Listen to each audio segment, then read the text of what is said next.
She said it the first time I tried to steady her. Don't hold me. No anger. Just a quiet boundary, like someone closing a window before the rain hits. And maybe that's when it started. This ache that didn't know what to do with itself. The auto repair shop always smelled like hot metal and regret. Fluorescent lights flickered overhead, dust gathering on the posters of cars we'd never afford. I was under a dented hood when I heard the sound of heels on concrete.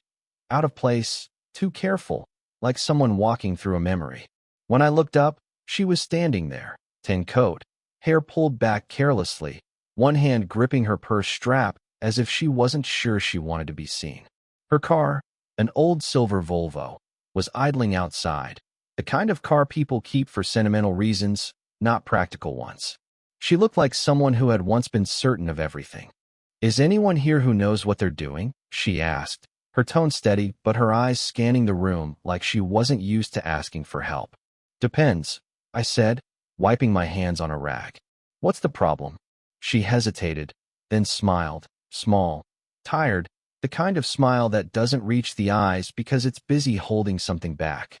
"The problem," she said, "is I forgot how to trust mechanics." That made me laugh. I don't laugh much during work, but there was something about her, that dry humor, the way her voice carried both warmth and distance, that made me want to. I told her I'd take a look, and she stood nearby as I popped the hood. I could feel her watching, quietly, not in a judging way. More like she was trying to see who I was beneath the grease and worn-out gloves. "You've done this long?" she asked. 2 years, I said, still figuring out if I'm any good at it. There was a pause, then she said softly, "At least you're honest about that." Her words lingered in the air longer than they should have. Honesty. Maybe that's what she noticed first in me, or maybe it was what she missed most in herself. When I reached for the coolant cap, it slipped, scalding water spattered across my wrist. Instinctively, she reached out, her hand catching mine midair. Warm, firm, the kind of touch that steadies you before your mind catches up. I froze. That's when she said it, barely above a whisper. "Don't hold me." Her hand slipped away before I could respond, before I even realized I wasn't the one holding on. The rest of the repair passed in a blur. She stood beside me, offering short, polite comments, avoiding eye contact when I glanced up. But something in the air had changed, a quiet pull neither of us wanted to name. When I was done, I told her the issue, a worn hose, a small leak, nothing serious. She thanked me, her voice measured again, like nothing had happened. She paid in cash, exact change, her fingers brushing mine for a fraction of a second too long to be an accident. And then she was gone. Just the sound of her heels echoing against the concrete and the faint smell of her perfume, something warm and unfamiliar, lingering longer than she did. That night, I found myself replaying the moment in my head. The way she said it, the look in her eyes, the quiet tremor in her hand before she pulled away. She said, "Don't hold me." But all I could think was how it already felt like I was. I didn't expect to see her again. But 2 weeks later, her silver Volvo rolled back into the lot. Same slow hum, same dented front bumper. She parked farther this time, like she wasn't sure she wanted to come in at all. "Didn't think you trusted mechanics," I said as she stepped out. "I don't," she replied, tucking a strand of hair behind her ear. "But I trust you fixed it last time." Her voice carried that mix again, soft but controlled, like she'd learned long ago not to give too much away. I offered to check the car, but she lingered by the counter instead, eyes on the half-broken coffee machine in the corner. "Can I?" she asked, already reaching for a cup. "Only if you like coffee that tastes like melted rubber," I said. That got a small laugh out of her, quiet, unguarded. It wasn't pretty in a rehearsed way, but real, like something had slipped through before she could stop it. When I glanced up, she was already looking away. While I worked, she wandered the shop like someone killing time, but secretly avoiding silence. She asked about the tools, the smell of oil, the noise of engines. Little questions, unimportant on the surface. But the way she asked them, like she wanted to keep talking, just not about herself. "Your hands," she said suddenly, watching me tighten a bolt. "You don't wear gloves?" "Can't feel the work through them," I said. She nodded, then looked at her own hands. Clean, Careful, nails shaped like she'd filed them out of habit, not vanity. I used to paint, she said quietly, almost to herself. What stopped you? Her eyes flicked to me for half a second, then back to the car. Life, she said. It gets loud. You stop hearing what you need. There was something fragile in that sentence. Not the words, the space around them. I didn't know what she meant exactly, but I knew enough not to ask again. I wiped my hands on a rag, trying to look busy, but every time she spoke, it felt like the air changed temperature, a warmth that shouldn't be there, lingering too long between us. When the car was ready, she stepped closer than before, reaching for the hood release beside me. Our hands almost touched, almost, but she pulled back like it burned. Thank you, she said softly. You're good at this. I'm better at listening, I said before thinking. That made her pause. She looked at me then, really looked. The kind of gaze that holds you in place because it's deciding whether to remember you or forget you completely. Her lips parted like she was about to say something, but she didn't. Instead, she exhaled, a slow, shaky breath that said more than any confession could. Then she smiled, small and distant. That's dangerous, she murmured. What is? Being good at listening. She turned to leave before I could respond, her reflection gliding across the glass door. And for the rest of the night, I kept hearing her voice, quiet, trembling at the edges, saying something I wasn't meant to hear. Something that already felt like the start of a mistake I didn't want to stop making. The rain started before closing time, not a soft drizzle, but the kind that drums against metal and makes everything sound closer than it is. I was finishing paperwork when her message came in. Sorry to bother you. The Volvo's stalling again. I'm nearby. I told her to bring it in, though I knew the roads were bad and she could have waited until morning. Maybe she didn't want to go home yet. Maybe I didn't either. By the time she pulled up, thunder rolled low across the sky. Her hair was damp around her temples, coat darkened at the shoulders. She looked like she'd walked through something heavier than rain. I shouldn't have come this late, she said. You could have called anyone, I said. Her smile was faint. I did. You answered. I lifted the hood while she stood beside me, the rain tapping its rhythm against the tin roof. There was nothing seriously wrong with the car this time. Maybe she already knew that. When I told her so, she nodded but didn't leave. She leaned against the workbench, arms folded, looking at the floor instead of me. Can I ask you something? She said finally. Sure. What do people your age think of women like me? The wrench slipped in my hand. What kind of women? The ones who already had their chance at everything. There it was, the quiet sadness she carried like a second skin. I didn't have an answer that wouldn't sound wrong. I don't think you missed anything, I said. You just took the long way. She let out a short laugh, half disbelief, half relief. Then her eyes found mine, and neither of us looked away. It wasn't a stare exactly. It was something smaller, quieter, like two people realizing they've been talking around the same truth without naming it. Then her phone rang. She jumped at the sound. The name flashed across the screen for half a second, Daniel. She silenced it too quickly. I looked away, pretending not to notice. He's just, she started, then stopped. It doesn't matter. She set the phone face down on the counter. The power flickered. The lights hummed low, then steadied. I could hear both of us breathing. Maybe I should go, she said, not moving. Yeah, I said. Maybe. But neither of us did. Her hand brushed the edge of the workbench near mine. A small, accidental touch that felt anything but. I didn't move my hand, and she didn't pull hers away right away. A moment passed, longer than it should have. Her breath trembled, and she looked up at me again.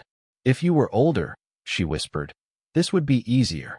If you were younger, I said, it wouldn't be worth it. She almost smiled, almost. Then she stepped back, breaking whatever fragile gravity had held us still. I should go, she said again, voice softer this time. And as she left, her phone buzzed once more on the counter, one unread message lighting up the darkened shop. I didn't read it. I just stood there, watching the rain slide down the window, wondering if that hesitation between us was the real mistake, or the only honest thing we'd done all night. She didn't come for almost a month. I told myself it didn't matter, that it had been a misunderstanding, a passing kind of closeness born from storm and timing.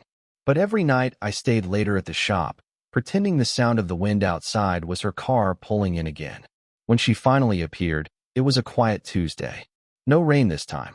Just her, standing in the doorway with her coat half open, as if she'd walked here before she decided she would. Something wrong with the Volvo? I asked. She shook her head. No, just needed to drive somewhere. Her voice cracked on somewhere. I wiped my hands on a rag, unsure if I should smile or stay silent. She leaned against the counter like she used to, but her posture was tighter now, shoulders drawn, fingers fidgeting with her car keys. Coffee still terrible? She asked. Worse. That earned a small laugh. But it didn't last. For a while, we said nothing. Just the sound of the clock ticking on the wall and the faint buzz of the fluorescent light above us. She kept looking at the floor, like words were gathering at her feet, but refusing to climb higher. Finally, she spoke. You ever feel like you're standing still while everyone else keeps moving? Yeah, I said. All the time. She nodded, almost to herself. It's strange, isn't it? You blink, and 10 years go by. You think you'll become someone new, and then you realize you're still the same, just older and harder to fool. Her honesty hit like a slow punch. I'd seen glimpses of her walls before, but never what was underneath. I wanted to tell her that I thought she was wrong, that she hadn't missed anything, that she wasn't stuck. But something in her eyes told me she wasn't looking for comfort. She was looking for someone who wouldn't lie. So I said nothing. When she finally looked up, our eyes caught and stayed there, too long, too heavy. What are we doing? She asked. Not angry, not soft, just tired. I opened my mouth, but no words came. The truth would have sounded foolish out loud, that I thought about her more than I wanted to, that I replayed her half-smiles like songs I couldn't stop humming. I don't know, I said finally. She stepped closer, close enough for me to smell the faint trace of rain on her coat. You should know, she whispered. You're young. You still believe things have names. The air between us felt too still, too fragile. I wanted to reach out, not to touch her, just to stop her from drifting farther away from whatever this was. But she took a slow breath and said, This isn't fair to you. I'm the one here, I said. That's what scares me. Her voice broke on scares. Just that one word. Then silence again, full, unrelenting. She turned, picked up her keys, and walked toward the door. I could have stopped her, but something in me knew that silence was the only honest answer left. Before she stepped out, she glanced back, eyes glassy but calm. If I stay, she said quietly, I'll forget how to leave. Then she was gone, and the sound of the door closing was louder than anything she could have said. It was early evening when she came back again. Weeks later, the kind of gray light that makes everything look older than it is. The shop was almost empty. I was locking up when I saw her car outside, engine off, but headlights still glowing. She didn't get out right away. When she finally did, she carried something in her hand, a small, folded envelope. I didn't mean to interrupt, she said. Her tone was polite, distant, but her eyes gave her away. They looked like they'd been rehearsing this for days. You're not interrupting, I said. You never do. That earned a ghost of a smile. You shouldn't say things like that. I mean them, I said. I know. She came inside, glancing around like the place had changed somehow. It hadn't. Same oil stains, same flickering light, same clock that always ran 5 minutes slow. She placed the envelope on the counter between us, careful not to touch me. I found this cleaning out some boxes, she said. Didn't think I'd ever look at it again. I didn't move. What is it? She hesitated, fingers brushing the edge of the paper. A letter. From someone I used to think I'd grow old with. I said nothing. She didn't open it right away. Just stared at it, like it might start talking if she waited long enough. Then, finally, she unfolded it, the paper trembling in her hands. The handwriting was uneven, smudged in places. I caught a few words before she turned it slightly away. I'm sorry I couldn't stay. You deserved someone braver. She exhaled shakily. He died 5 years ago. Car accident. We hadn't spoken in months. I nodded, not because I understood, but because anything else would have been wrong. He used to come to this shop, she said suddenly. That's how I met him. Same corner. Same smell of oil and dust. I didn't realize that until the day I saw you standing there. Her voice cracked on you. I thought maybe it was nostalgia, she continued. But it wasn't. You remind me of him. Not how he looked, but how he saw me. Like I was still possible. My throat tightened. The floor felt too still under my feet. She looked at me then, and something shifted, not in her words, but in her face. It was like she'd finally said the thing she'd been avoiding since the day we met. I know it's not fair, she whispered. You're not him, and I don't want you to be. The rain had started again outside, faint against the roof. She folded the letter carefully, pressing its creases flat like it still needed care. I just needed to remember what it felt like, she said. Being seen, without it hurting. She slid the letter across the counter toward me. Keep it, she added. Maybe you'll understand someday. I didn't ask why. I just stood there, holding the paper she'd carried for 5 years, realizing it wasn't the letter that mattered. It was the trust buried inside the act of handing it over. As she turned to leave, she said one last thing, barely audible. Thank you for letting me see myself again, even if it was borrowed time. Then the door closed, and for the first time since I'd met her, the silence didn't feel empty. It felt like the truth, heavy, irreversible, and still trembling in my hands. I didn't see her for months after the letter. No calls, no late-night arrivals, no headlights slicing through the fog outside the shop. Just absence, the kind that doesn't shout, it hums. Sometimes I'd find myself checking the lot before closing, pretending I was just making sure the gate was locked. But really, I was waiting for that familiar engine sound, the one that never came. Then one evening, she did come back, quietly, like she was stepping into the memory of us. The Volvo looked worse, or maybe it was just the light. I thought you moved, I said. I tried, she said. But everywhere I went felt borrowed. There was a tiredness in her voice, but also something else, a steadiness. Like she'd been through the storm of her own making and found the eye of it. She didn't come closer right away, just stood in the doorway, watching me like she wasn't sure if I'd still want to look back. Do you still have it? She asked. The letter. She nodded. I pulled it out from my jacket pocket. Worn, creased, the edges softened from being handled too many times. I hadn't opened it again since that night. I didn't read the rest, I said. I know. That small, sad smile again. The one that never quite made it all the way to her eyes. We didn't talk much after that. I fixed what needed fixing, a loose wire, a flickering light, while she sat on the counter, watching in silence. It felt almost normal, except for everything we weren't saying. After a while, she said, You were right, you know. About what? Taking the long way. I looked up. She wasn't smiling this time. Just soft. Open. I kept thinking love was supposed to look like certainty, she said. But maybe it's just two people who don't run when they should. I didn't know what to say to that.